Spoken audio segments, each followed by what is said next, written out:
Good morning. The Subcommittee on Water, Oceans, and Wildlife will come to order. This subcommittee is meeting today to hear testimony on H.R.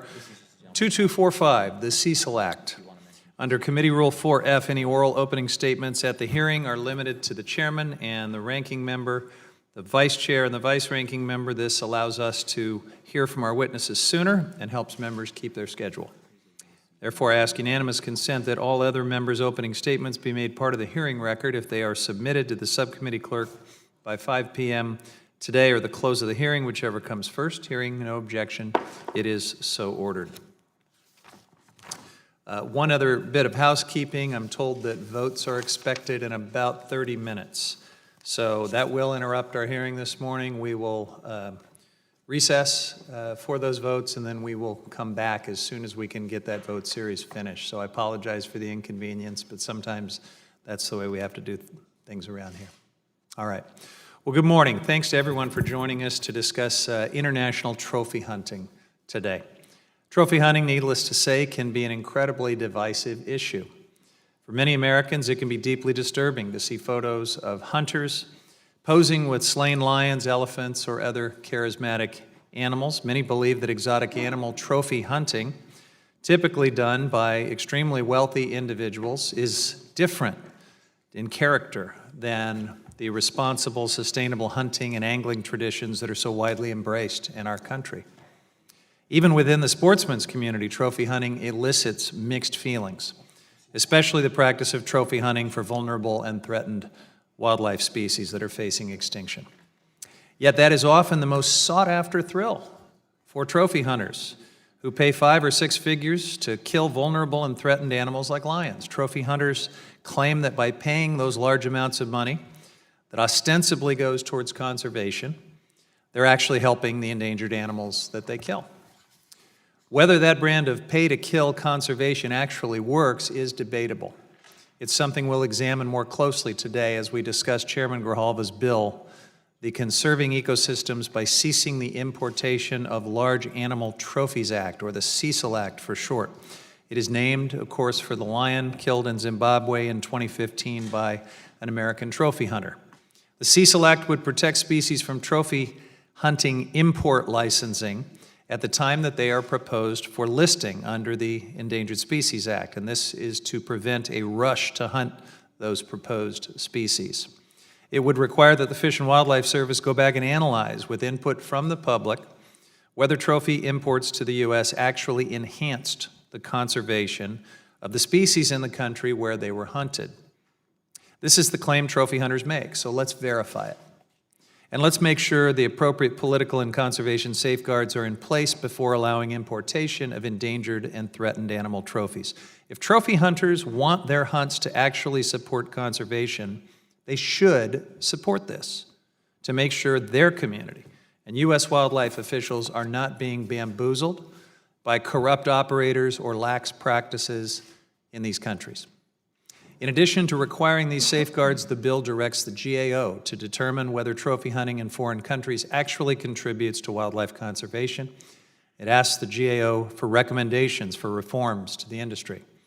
This is important to make sure our policy decisions are based on facts, not wishful narratives. The need for at least some reforms seems obvious. Right now, the cost of a permit to import a threatened or endangered animal trophy is $100. That fee covers 8% of the cost of the permit program at the Fish and Wildlife Service. The rest is subsidized, a gift from U.S. taxpayers to trophy hunters who can afford to pay tens or even hundreds of thousands of dollars to hunt an animal in another country. Now, even if you support having a program for millionaires and billionaires to experience the thrill of killing a lion and hanging it on their wall, most people would agree that taxpayers should not be subsidizing 92% of the cost. The Cecil Act would change that. Of course, in the current administration, the National Rifle Association calls the shots on these matters. At the NRA's bidding, the Trump administration has made trophy hunting much easier, without any of the proper oversight one would expect if you actually cared about threatened species. In fact, the administration has revoked an Obama-era rule that bars the import of animal trophies from certain African countries, and the Fish and Wildlife Service is now examining these trophy imports on a case-by-case basis.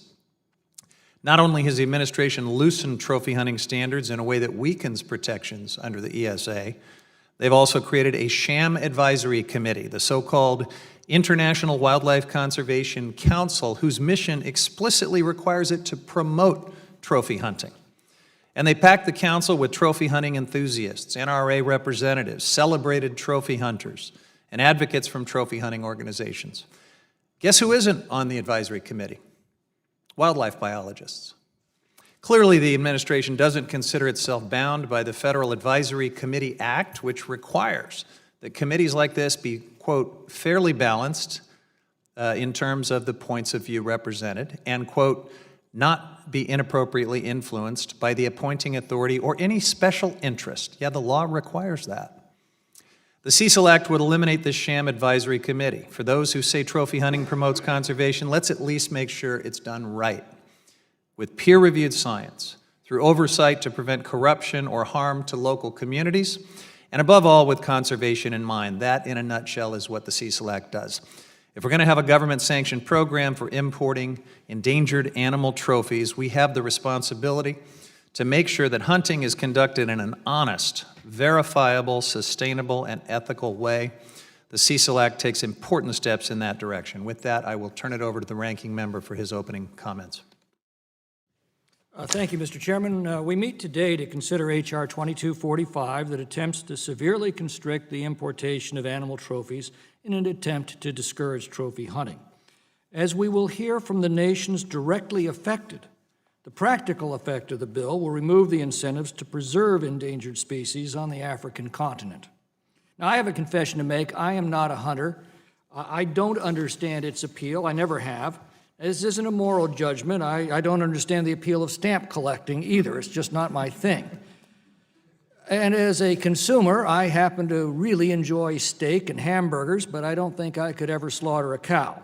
I'm awfully glad, however, that there are others who can and regularly do. In fact, we slaughter 39 million cows and calves in this country every year.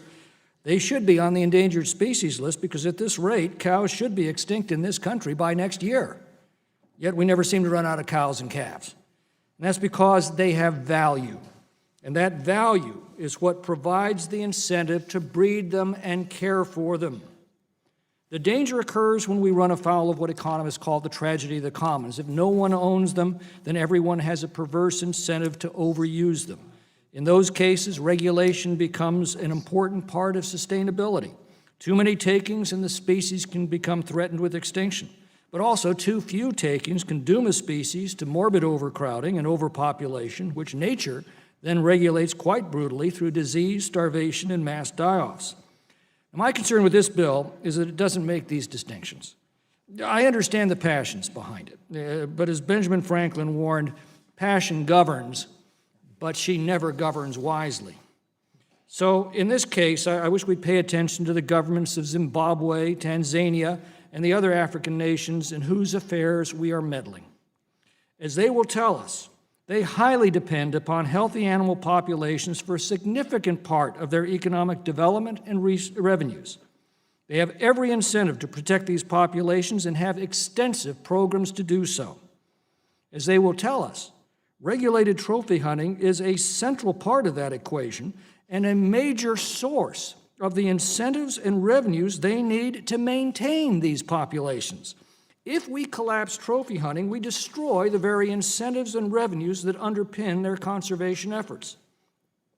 Trophy hunting places a high value on these animals, incentivizing landowners and governments to maintain the habitats necessary to support healthy populations so that they can be harvested.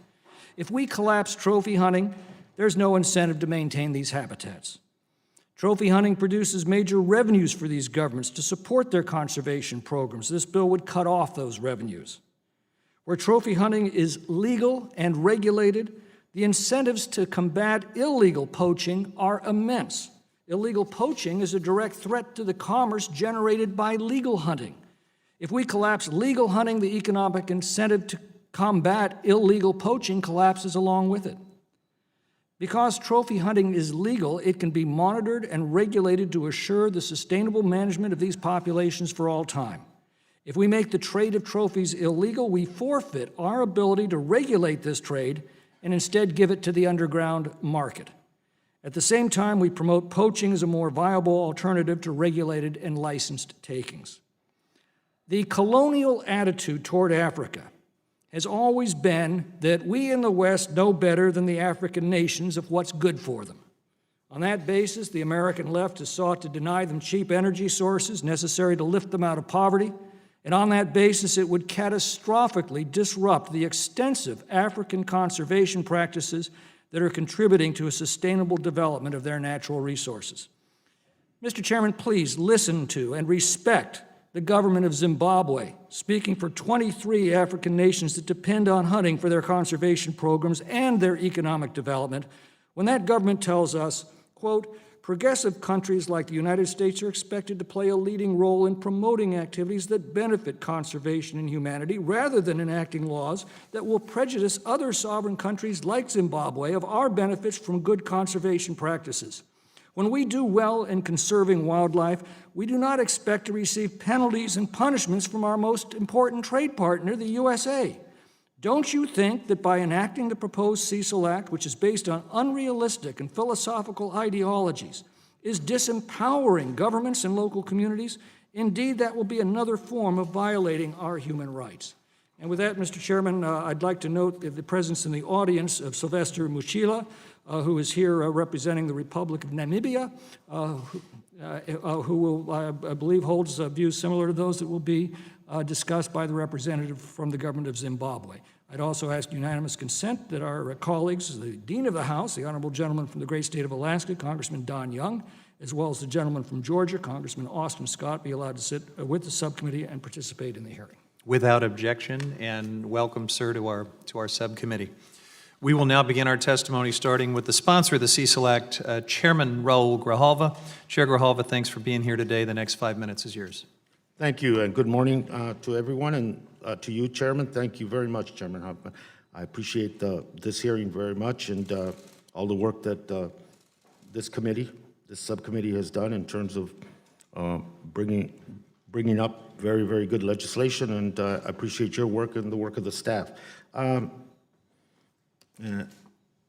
know, I was thinking, because I called home yesterday, Mr. Chairman, to talk to my grandbabies about going to see Lion King, you know, because it premieres tonight at midnight, and I have to tell you and your staff this impeccable timing, by the way.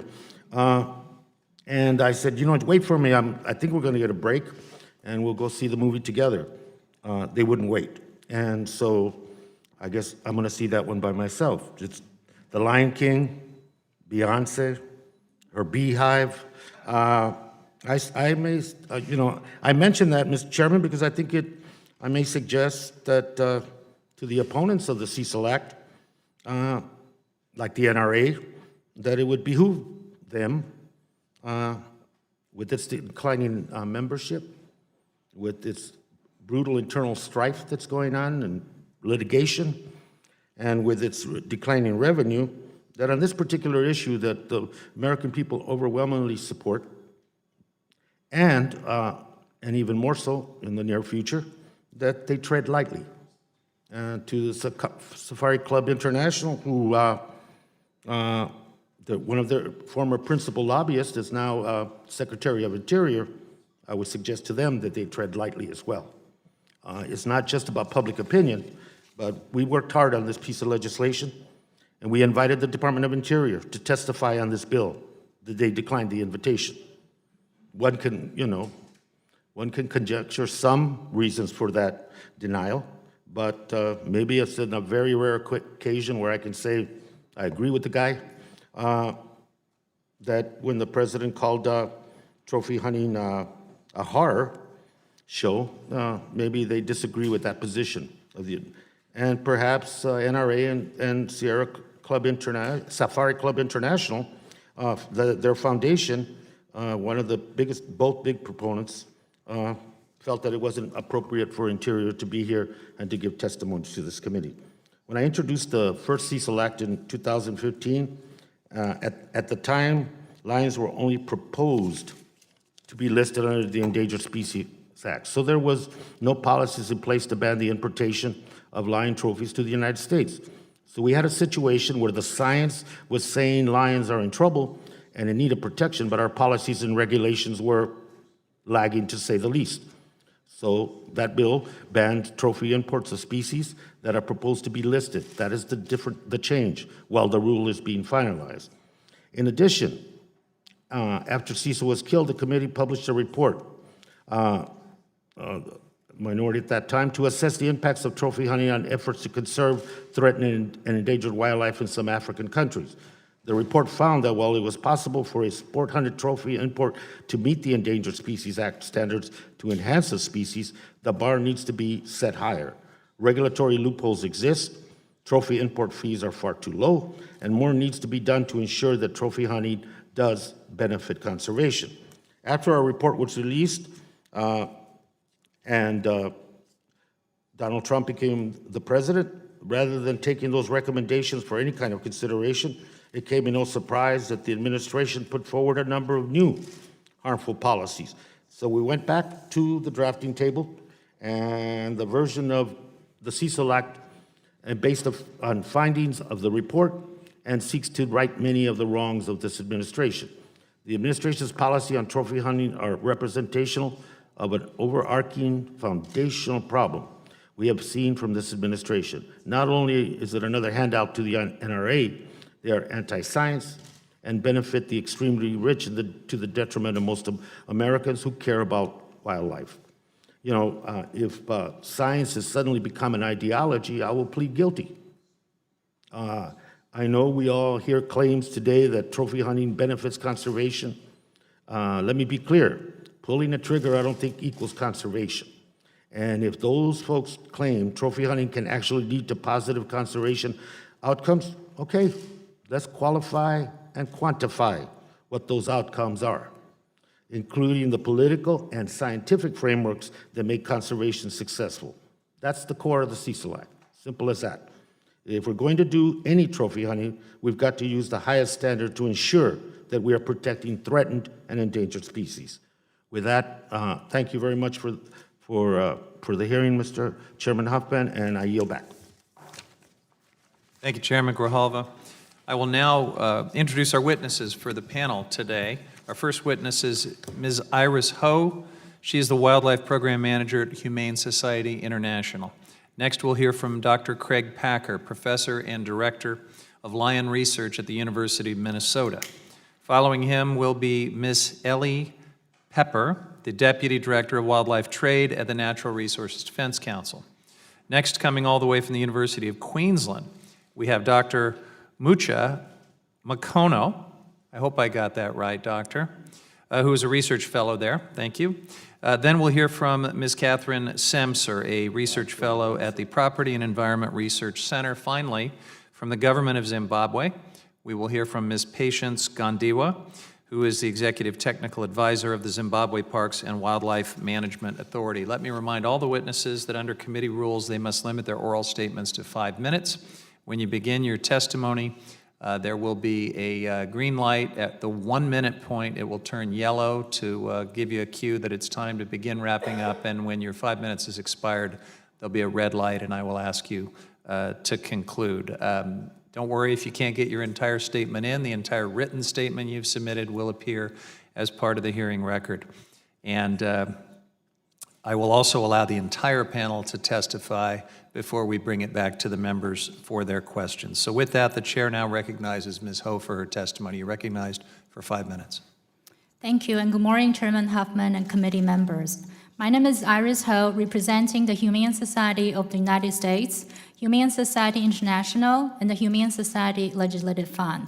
Thank you for the opportunity to testify in support of H.R. 2245, the Cecil Act. My gratitude also goes to Chairman Grijalva for introducing this important legislation.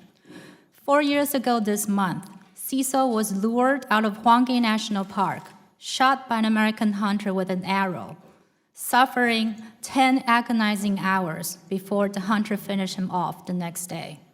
Adding insult to injury, 2 years later, Cecil's oldest son, Xanda, was also killed by a hunter, not far from where Cecil was killed. Cecil was a beloved international icon and generated revenues for the local tourism industry. Both lions were vital components to Oxford University's studies, and let's not forget, both were fathers. While the trophy hunting industry attempted to quickly draw away from Cecil's killer and the circumstances surrounding it, Cecil and Xanda's high-profile killings epitomize the true nature of the trophy hunting industry, one that encourages killing rare animals, ignores science, tramples on conservation, disregards wildlife laws, and fuels corruption and wildlife trafficking.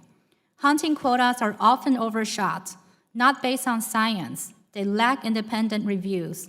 Age limitations are not enforced. Hunting regulations are flouted.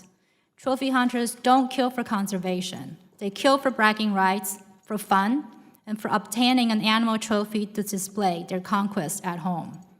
There's irrefutable scientific evidence that trophy hunting has contributed to substantial declines in lion and leopard populations across Africa and have put these species in danger of extinction. Deliberate removals of animals by trophy hunters have cascading effects by disrupting social cohesion and population stability. It also magnifies human-wildlife conflict. When older bull elephants in bachelor groups or the male head of the lion pride are removed, the young males have become more aggressive, resulting in increased likelihood of infanticide and starvation in lion prides, and attacks from both to livestock, agriculture, and humans. Animals are not the only ones that lose in the trophy hunting enterprise. Locals will pay price if key wildlife disappears. Non-consumptive tourism, such as wildlife viewing safaris, contribute significantly much more sustainable and substantial than trophy hunting, and they also generate more jobs. Trophy hunting contributes to just 0.0% of the annual GDP of the 8 countries surveyed in 2017, supporting only 7,500 jobs. To put this in perspective, a recent report puts non-consumptive tourism supporting 24 million jobs, generating $48 billion expenditures for African protected areas. By killing majestic animals for a one-time trophy fee, hunting cripples current and future tourism industries and harming economic opportunities potentials for the local communities. A few years ago, I visited a Chinese official urging his government to ban the commercial trade in elephant ivory. He listened to me, smiled, and asked me, "How about you Americans stop hunting elephants first?" I was embarrassed. It really is up to us to stop contributing to the problems that we are trying to and demanding others to fix. The U.S. spends billions of dollars annually on foreign aid to help fragile democracies strengthen rule of law and governance, while American trophy hunters bolster an industry notorious for corruption. It is not just the survival of the species at stake here, but also our standing as a global leader. Closer to home, trophy hunting is increasingly disdained by young Africans and Americans alike. A U.S. poll indicates that 80% of respondents oppose importing lion and hunting trophies into the U.S., and 80% of Republican respondents also opposed. Young Africans share this sentiment, where one person once commented to me, "When foreign hunters leave, Africa is left with empty forests and bones." Dear committee members, this is not a partisan issue.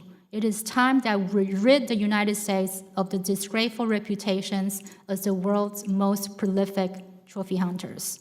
Thank you again for the opportunity to testify, and I look forward to answering any questions that you might have. Thank you. The chair now recognizes Dr. Packer for 5 minutes.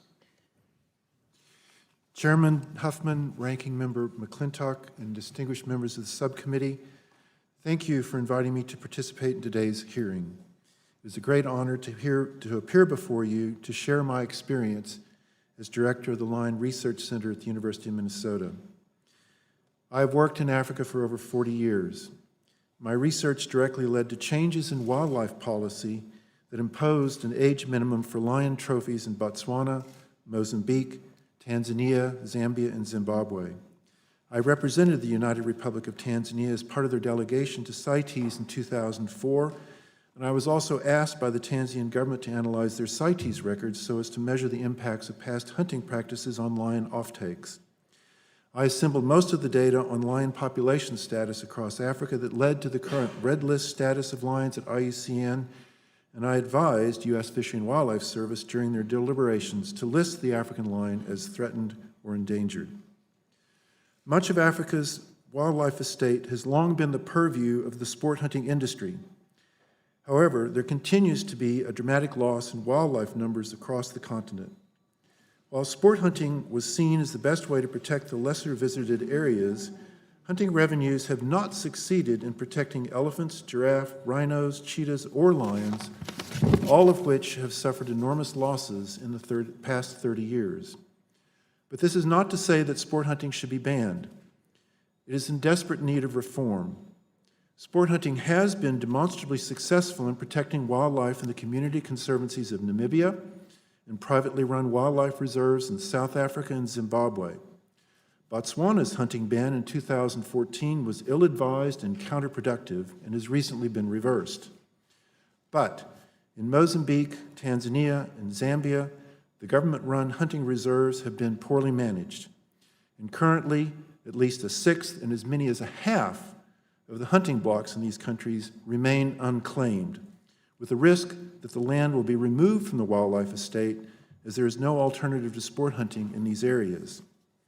The overarching challenge of relying on sport hunting as a tool for conservation is the lack of real and sustainable revenue.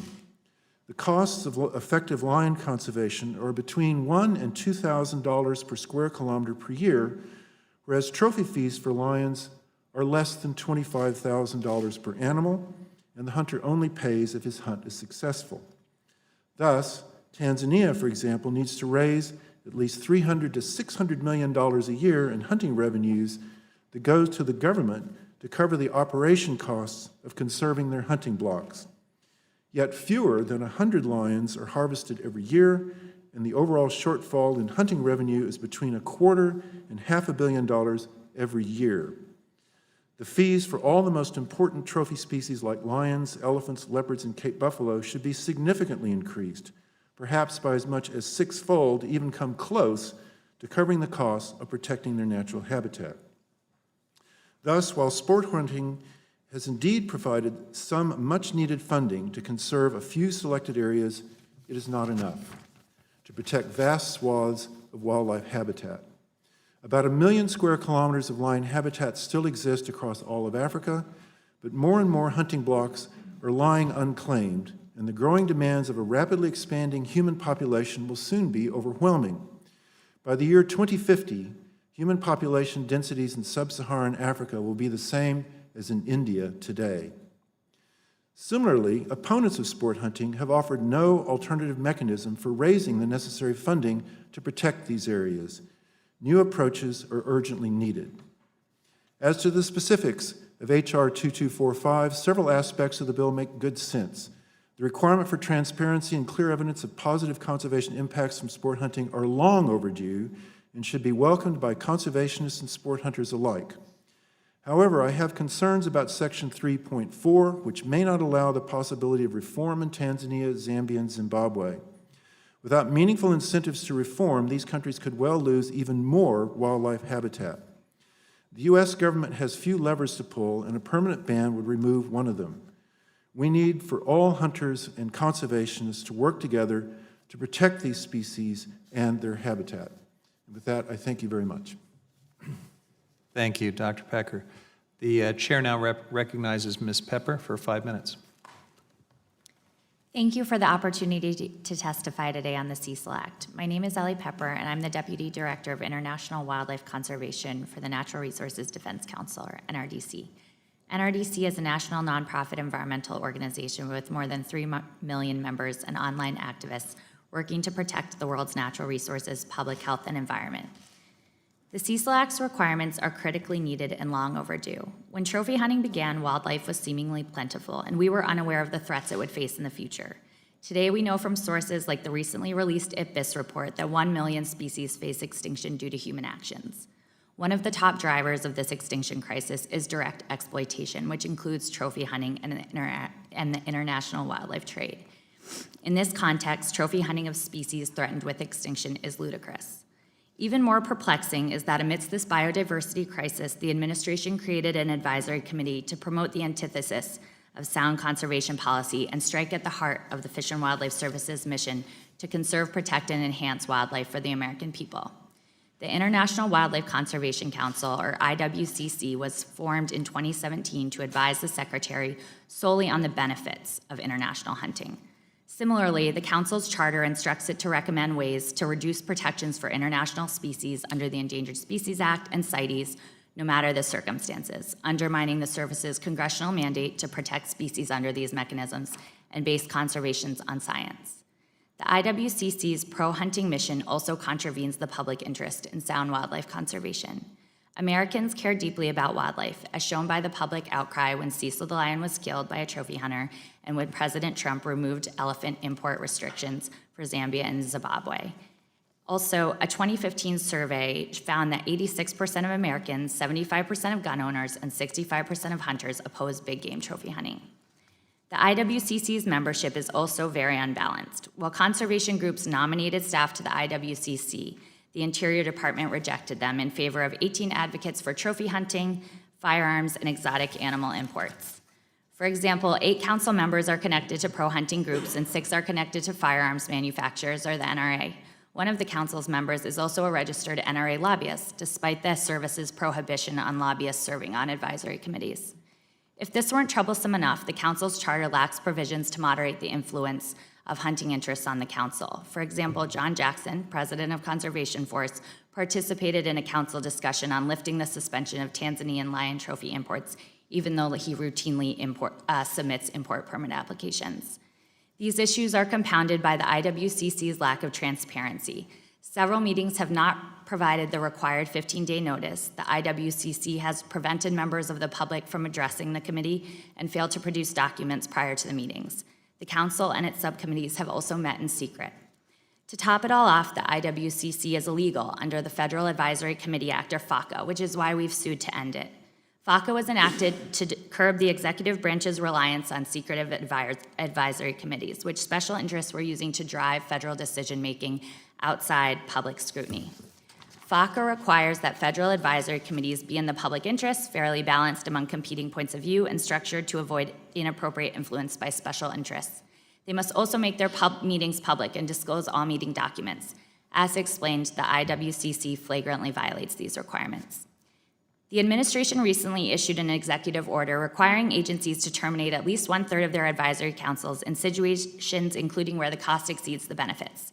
The IWCC's budget of $250,000 per year far outweighs its benefits, which are precisely zero. This sham council has now existed for 18 months, but has yet to produce a single recommendation, at least not one that has been disclosed to the public. We would encourage the administration to use the COO to disband the IWCC immediately. Thank you. Thank you, Ms. Pepper. The chair now recognizes Dr. McCono for 5 minutes. Chairman Huffman, Ranking Member, ladies and gentlemen, thank you for this opportunity to talk to you on a subject which has significant implications for the conservation of charismatic megafauna in Africa, many of which are now threatened with extinction. To illustrate, a century ago, there were more than 200,000 lions in the African wild. The number has fallen to around 20,000, a reduction of 90% in that short space of time. Clearly, something is not working. Trophy hunting has not stopped the sharp decline in populations. About 3 years ago, as part of my research, I visited Wange National Park, where Cecil lived before he was brutally killed by Walter Palmer on July 1, 2015. I was heartbroken to learn that as of that year, the only 6 surviving rhinos at the park had been moved to a 24-hour guarded conservancy. There were none left there for visitors to see. 0. I asked how this could be the case when hunting occurring in adjacent conservancies was supposed to be working for conservation of endangered species. The answer I got was what we have always known. the trophy hunting system is corrupt, the money ends up in the pockets of a powerful few, very, very little is channeled back to conservation. The truth is that trophy hunting is a rich boys' club that is of little benefit to wildlife and local rural communities. A 2013 report by economists at large reveals that communities receive only about 3% of the gross revenue from trophy hunting. During my fieldwork, when I was talking to people in the rural district of Hwange, they reported earning no more than $3 per household in income per year from the proceeds of hunting.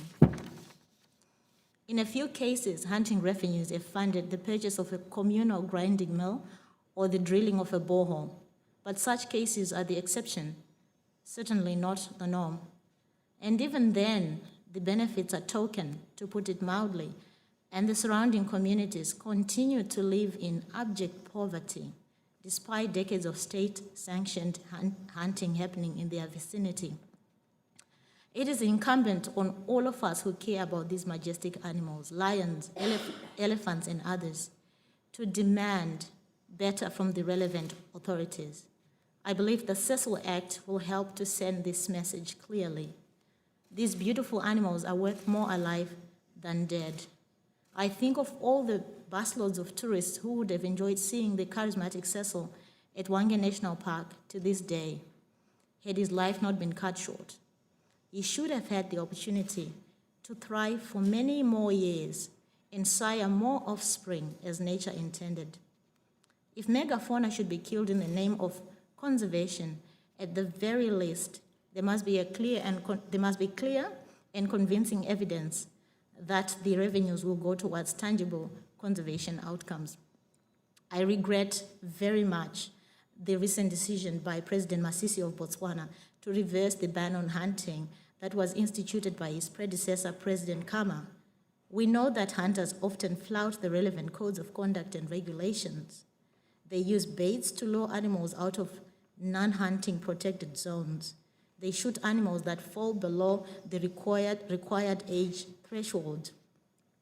Quotas are not always adhered to due to greed and corruption. And when they are caught doing the wrong thing, hunters go scot-free for many reasons. I put to you that the image of conservation is not of a proud hunter squatting next to his trophy, a dead lion or rhino or giraffe. Conservation entails the work of organizations such as Akashinga, who are working day and night to protect animals from poaching. Organizations that fund wildlife research, training rangers, ensuring that animals have access to water when there are droughts. Communities investing in teaching young people to value wildlife, working to ensure that migration corridors for wildlife are restored. That, I submit to you, is conservation. The importance of moving away from hunting goes beyond the economic benefits from non-consumptive wildlife approaches. It is also about fostering a culture of respect and care for these majestic animals. My final words are these: when visiting Africa, bring a camera, not a gun. Thank you. I look forward to your questions. Thank you, Dr. Makono. Ms. Semser, you're recognized for 5 minutes.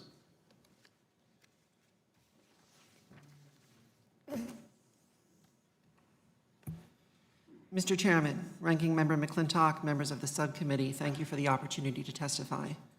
My name is Catherine Semser, and I am a research fellow at the Property and Environment Research Center, a conservation research institute based in Bozeman, Montana. PERC has a 40-year history of exploring market-based solutions to conservation challenges. In the decades since many African states won their independence, trophy hunting has shown itself to be an effective market-based tool to raise revenue and create economic incentives for wildlife conservation. This effectiveness is internationally recognized by respected agencies and institutions, including the U.S. Fish and Wildlife Service, the UN Food and Agriculture Organization, the World Bank, and the International Union for Conservation of Nature. As part of holistic conservation programs, trophy hunting enables African nations to practice conservation at landscape scales while improving the lives and livelihoods of rural people in a way that reduces dependence on foreign aid and philanthropy and helps achieve the U.S. foreign policy goal of African economies that thrive prosper, and control their own destinies. Recent U.S. restrictions on the importation of certain hunting trophies have had negative consequences for the shared goals of the United States and its African partners. Enshrining and expanding such bans in law risks having these negative consequences metastasize over a significantly wider area, especially if no economically viable alternatives to trophy hunting are present or provided. For these reasons, Congress should avoid taking any action that would undermine the ability of America's African partners to utilize trophy hunting as part of their conservation programs. Africa is one of the world's fastest growing regions. By 2050, Africa is projected to account for half of the world's population growth. And by 2100, it is predicted to be the birthplace of 1 out of every 3 people. Sub-Saharan Africa is home to 6 of the world's 10 fastest growing economies, with the World Bank forecasting regional GDP growth of 3.4% this year and as much as 3.7% in 2020-2021. Africa's middle class is anticipated to grow from 245 million to 380 million over the next decade. The rise of the continent's middle class will be integrated with increased urbanization, with the number of cities with populations exceeding 5 million expected to triple to 17 in the same 10 years. African economies should grow and prosper. However, increased demands for goods, services, and infrastructure will undoubtedly accompany this growth, with a likely increase in stress on African ecosystems. This stress is already being witnessed with increased energy and transportation infrastructure development in national parks and other conservation areas in Kenya, Guinea, and Tanzania. The conservation of important areas of habitat, even in national parks where phototourism is the dominant wildlife use, can no longer be taken for granted to the degree it once was. This reality should be front and center in the policymaking process, and the policies of the United States should seek to maximize the reduction of barriers to habitat conservation in Africa, especially through market-based approaches capable of making conservation economically competitive with other land uses. The trophy hunting programs of African nations have a demonstrated track record of making wildlife habitat an economically competitive land use and preventing conversion to agriculture. These programs currently conserve nearly 350 million acres of habitat, a figure that exceeds the total area of sub-Saharan Africa's national parks by 22%. The areas conserved are generally marginal, and while ecologically important, lack the characteristics necessary for them to be economically viable as phototourism areas. Trophy hunting programs create economic incentives for habitat conservation via revenue sharing programs with rural and indigenous communities, encouragement of nature-based entrepreneurship, rural job creation, and increases in food security. They are also responsible for the significant growth in populations of species such as the southern white rhino and the African elephant in countries like South Africa and Zimbabwe.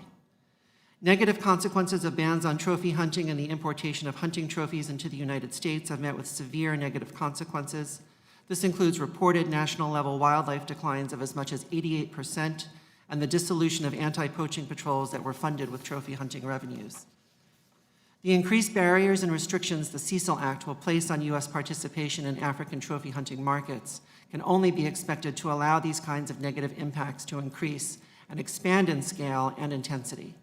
For this reason, the Cecil Act, as written, will likely fail at accomplishing the shared goals of the United States and its African partners, and we recommend that Congress develop and pursue an alternative policy course. Thank you. Thank you, Ms. Semser. Chair now recognizes Dr. Gandiwa for 5 minutes.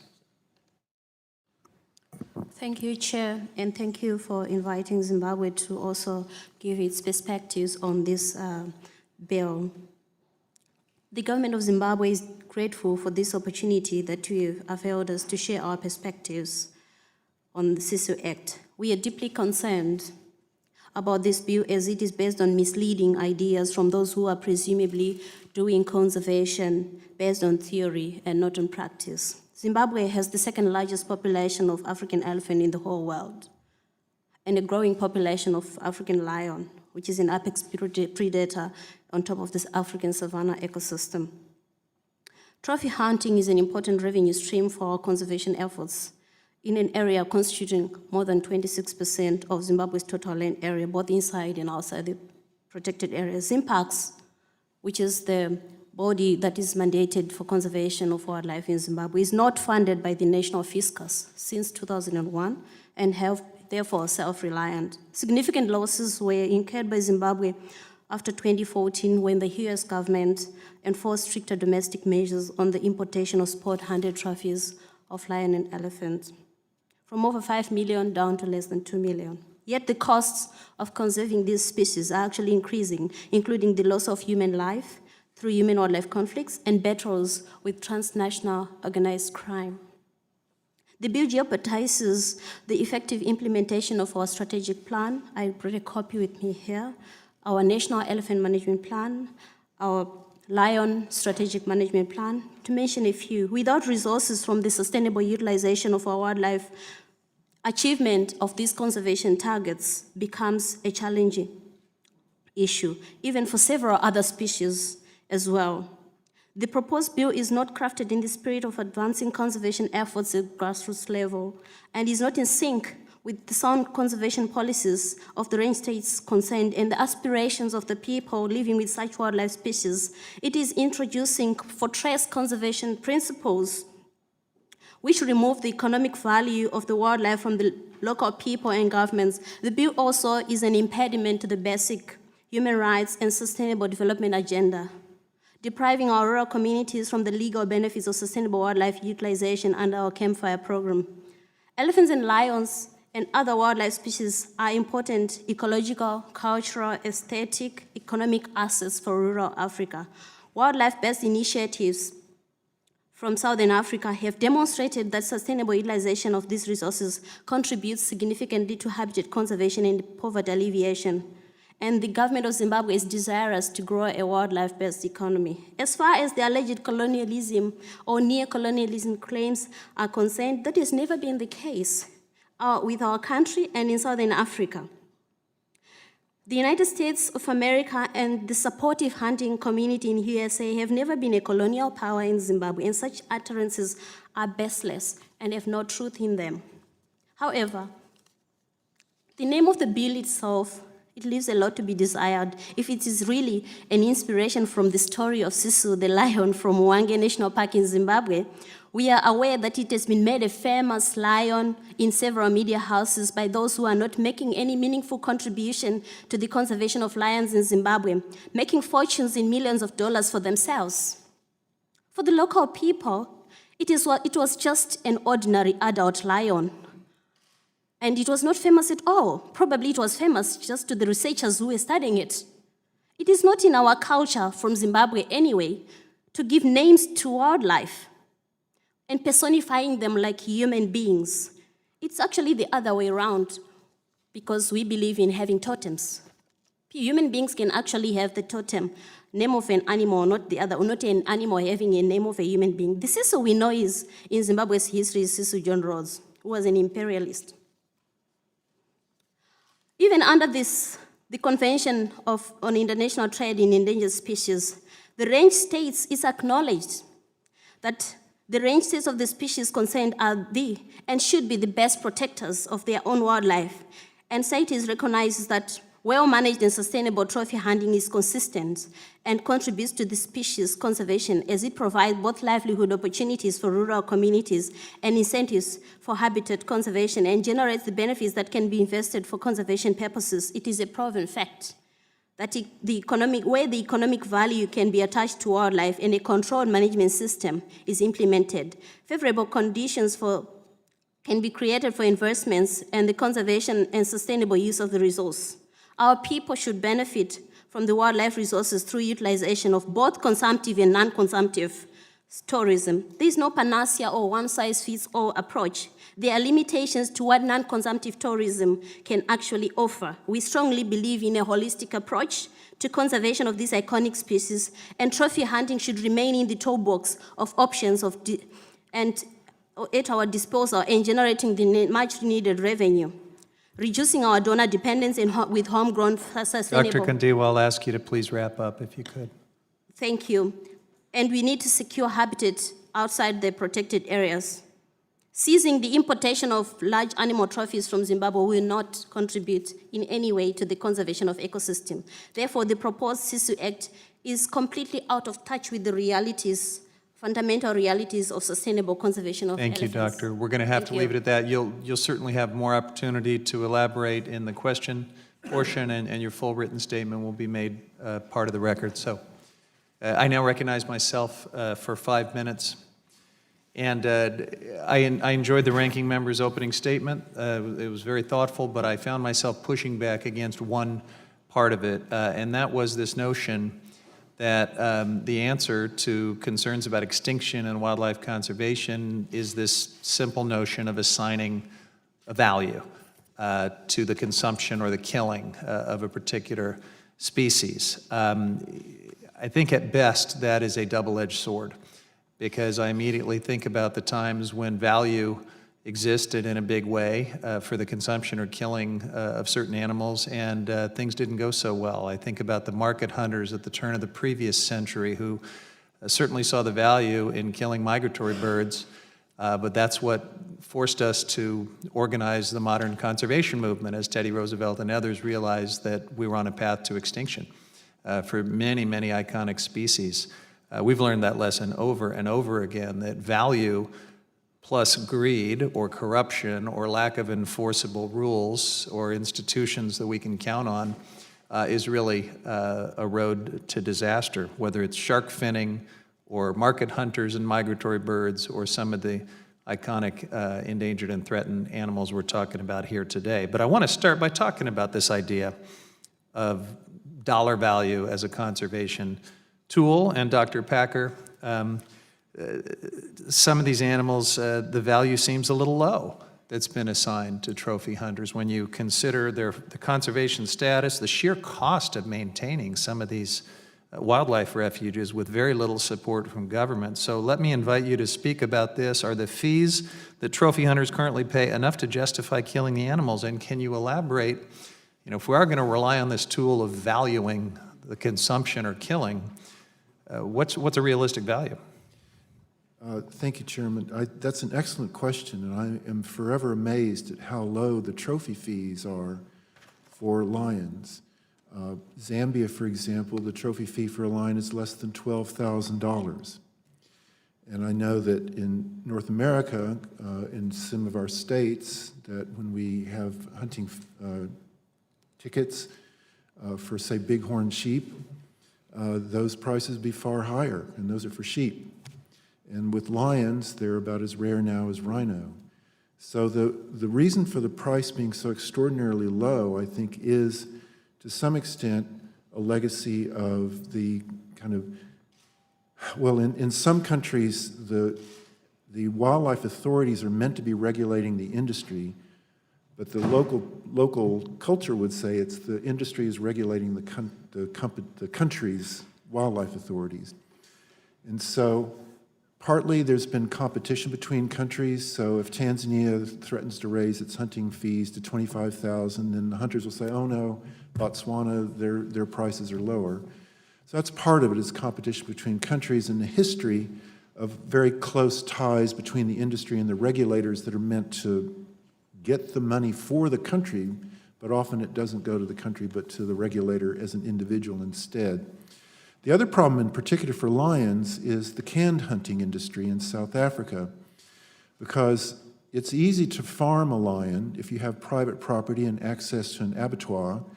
You get horse meat and leftover beef that's not suitable for human consumption, and you don't have to pay those costs. You don't have to pay for an anti-poaching crew. You don't have to pay for community relationships. And so there's literally factory farming of lions, and that price is known to the hunting public. So when individuals are going to decide where are we going to go on our hunting safari, if all they're interested in is the trophy per se, Right. there There's has other types of value. Dr. Makono talked about, and actually Ms. Ho talked about the value Cecil the lion had for people to simply come and see him over and over again. That value was extinguished with the killing of that particular animal, correct? Yes, so that the tourist value for the non-consumptive side certainly is never calculated in that at all. Ms. Pepper, I want to ask you about this controversial advisory committee the administration has set up. Is there enough peer-reviewed data and scientific evidence to legally justify having an advisory committee whose mission it is to promote trophy hunting? And how would having wildlife biologists on this committee improve the current dialogue? No, I don't think there is enough peer-reviewed data being looked at by this council. I think the presence of a conservation biologist on the council would really improve the dialogue. It would create, informed, science-based contributions that would allow objective decision-making regarding whether any offtake of a species was sustainable. These scientists are trained to look at population data, species characteristics such as reproduction, and the effects of climate change and habitat loss on a species, and make a decision about whether offtake is sustainable based on those factors, which really stands in stark contrast to the current council members who can't make objective decisions because they have direct financial interest in reducing Thank you. I'm protections. sorry I didn't allow enough time to really do justice to this subject, but I'm out of time. I'll now recognize the ranking member for 5 minutes. Thank you very much. Ms. Pepper, how long have you lived in Zimbabwe? 0 years. Oh, well, neither have I, but Dr. Gandiwa, you've lived in Zimbabwe pretty much your whole life, right? That's correct. You have a PhD in environmental science and paleontology from Commonwealth University and the University of KwaZulu-Natal. Is that correct? That is correct. I've got your CV here, 16 pages long, filled with hundreds of peer-reviewed articles and scientific presentations on conservation of these animals. Is that a semi-complete list anyway of your work? It's not a complete list. What I'd like to know, I'm kind of curious as to how you feel having this panel of so-called experts lecture you over what's in your country's best interests. Thank you. It feels very disturbing because there is a very clear distinction between someone who has actually lived in the area and being part of the socio-ecological system versus to someone who just visits an area to do a study. The depth of understanding of the issues of what is working is certainly the difference, and I can only reflect that also to the fact that when you see those countries who are very restrictive on sustainable utilization up in West, Central, and East Africa, their populations crashed. But when you look at our region, Southern Africa and Zimbabwe in particular, the reason why our populations are doing so well is the principles in our philosophy of conservation, which is based on... Well, that can't possibly be right, because we were just told that your entire approach is completely unscientific, it's motivated by greed, corruption, and bloodlust. I can say our systems, like anywhere else, are not perfect. But certainly, this bill is not answering it's not related to the challenges that we might be facing at hand, and there's no science that is informing this bill. Yet there's a rhetoric, global rhetoric, that our policy decisions should be informed by science. And where is the science in the CISU Act? Zero. There's nothing, but we can demonstrate to you here. I brought with me the documents demonstrating what trophy hunting is actually contributing to conservation in Zimbabwe. And in addition to your extensive scientific background, and you must be one of the leading experts on this, Ron, just looking at this, the volume of work you've produced during your career so far, you're also the executive technical advisor for the Zimbabwe Parks and Wildlife Management Authority, and have come here today to speak on behalf of the government and people of Zimbabwe. I'm just wondering, in the final 2 minutes I have, could you tell us, this bill is adopted into law. What does that do to Zimbabwe, its economy, as well as its ability to protect its natural resources? Thank you very much for that question. What it will do, what this bill will do, it will certainly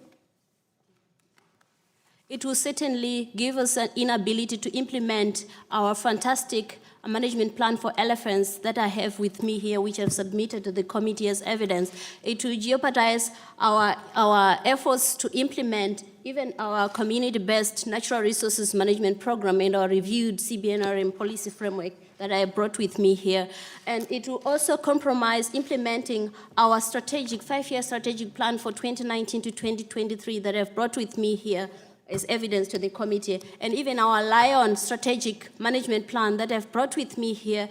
All these efforts, because we are not funded by the national fiscus, we will have huge shortfalls in our conservation framework, and also even doing area survey for the same species that people are very curious to know how many we have. There is actually an example of area management, area survey for the Gono Regional National Park with a ballooning population for last year. Yet when we ask for resources, we don't get the resources. When we want to utilize our resources, there is a don't touch approach. So what do we do? Where do we get the resources to do effective management? It will really jeopardize even all the investment that the American people did. Dr. Gandiwa, you are shaking my confidence in the fact that we know so much better how to manage your country's affairs than you do. Let me just ask one more question. If any of these species, African lions, African elephants, were hunted to extinction, would that be devastating to your country? That would be devastating, but I don't... So my point is, no one has a greater incentive to preserve the habitats and the populations of these animals than the people and government of Zimbabwe. Is that correct? That is correct. Great, thank you. The chair now recognizes Chairman Grijalva for 5 minutes. Thank you very much, Mr. Chairman. Ms. Makono, how much of a role does U.S. play in global trophy hunting and like the law we're discussing today, the CISA law? What is the United States' responsibility to pass laws like that, like the CISA law? Yes. My understanding is that the United States is in the top 5 countries where hunters come from. And my understanding also is that along with countries like Australia, France, and the like, actions taken by the United States have very persuasive significance for how the world engages with this debate. And as you might know, Australia has already moved to ban the importation of lion trophies. France has done the same.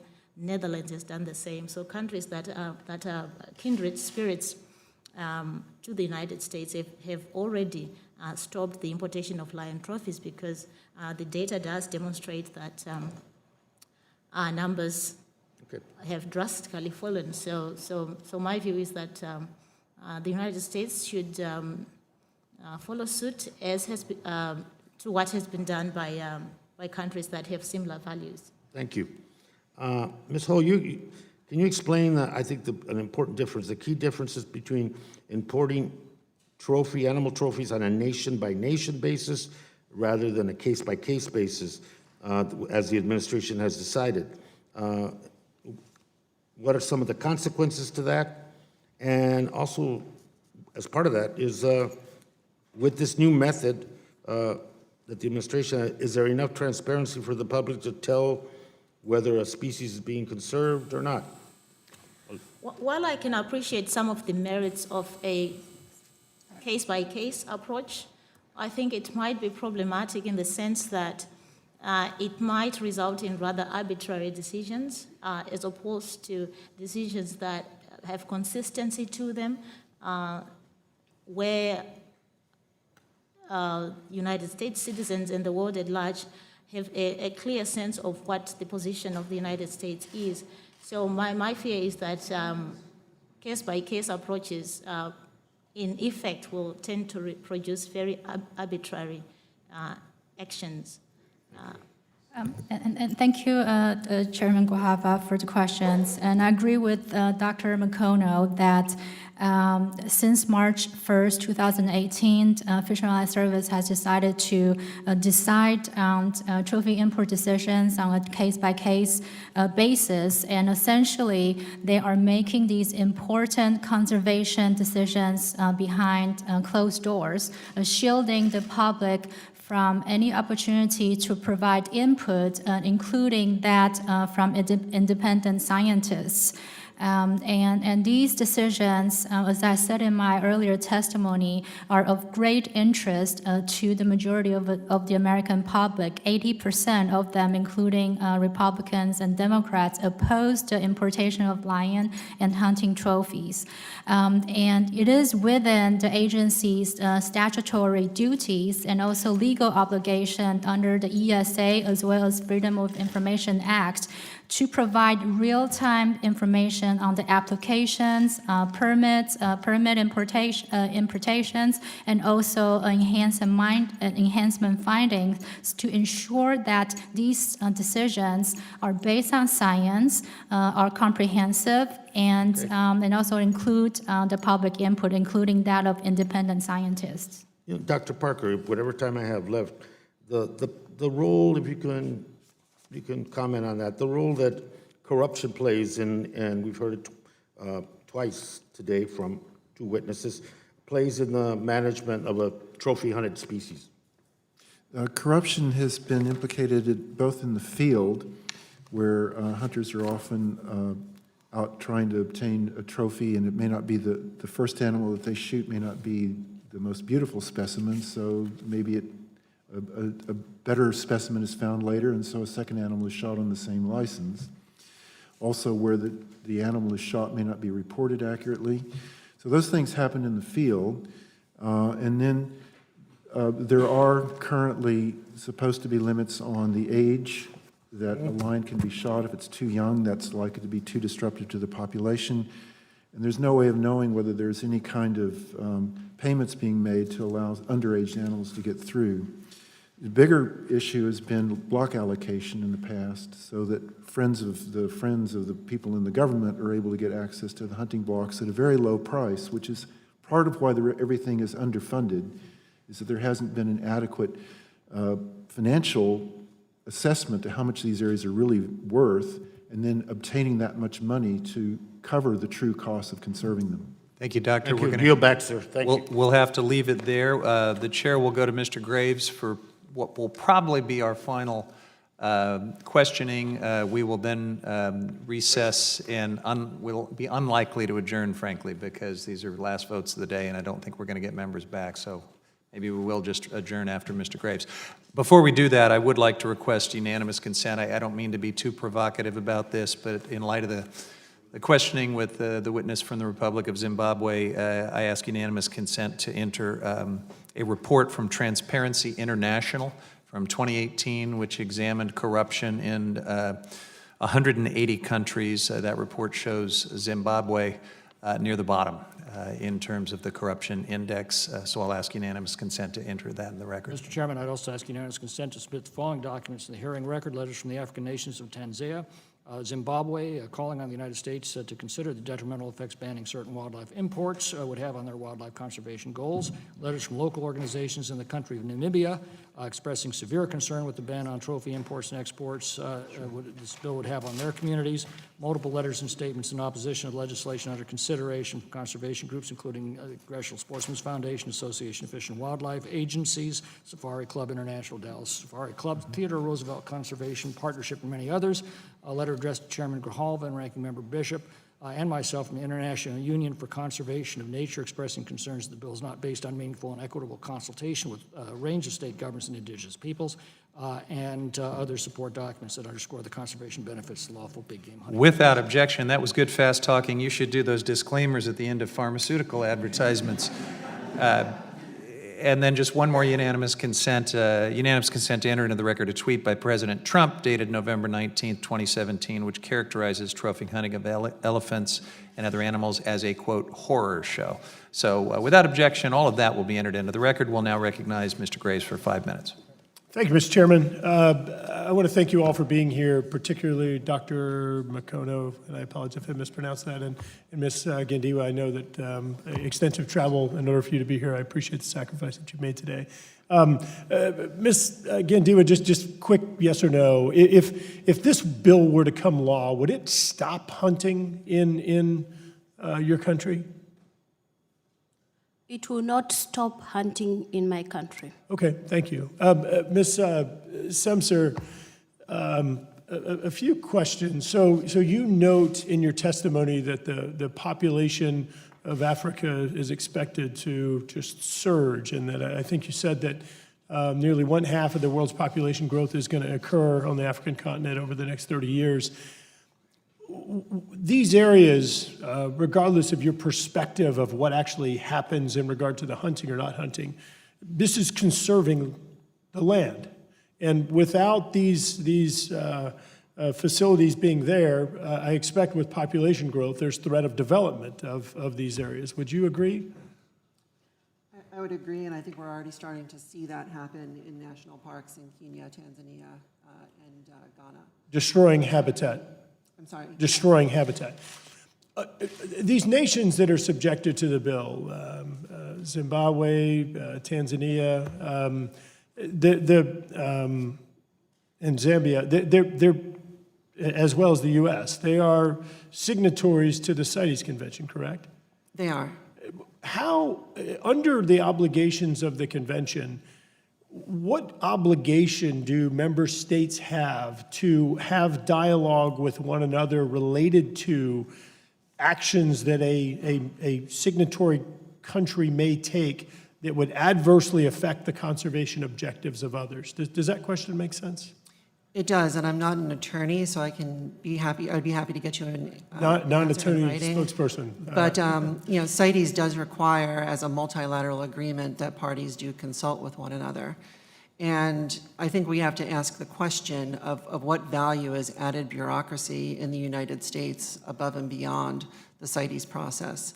And if it does provide value, also what is the value of the United States second-guessing its African partners who are also party to the CITES process? So, Mr. Chairman, we've just established that, one, the bill's not going to result in the elimination of hunting, and I would argue that if this bill were to become law, and if every other country were to enact similar laws, then you're not going to have you're not going to stop hunting. You're probably going to increase illegal hunting or poaching that would occur to some degree. I think we've got to be very careful at looking at the revenue that is generated under this program, under the hunting programs. Will the gentleman yield? Look at in just a minute, look at the fact that the revenue that's generated actually is invested back into the Campfire program and other programs that actually benefit these species, that benefit the communities, and also help to address the population health or the management of these species. I mean, Mr. Chairman, you and I have had great dialogue on red snapper and other species at home. Are we calling that great? Oh, they've been fantastic and has. I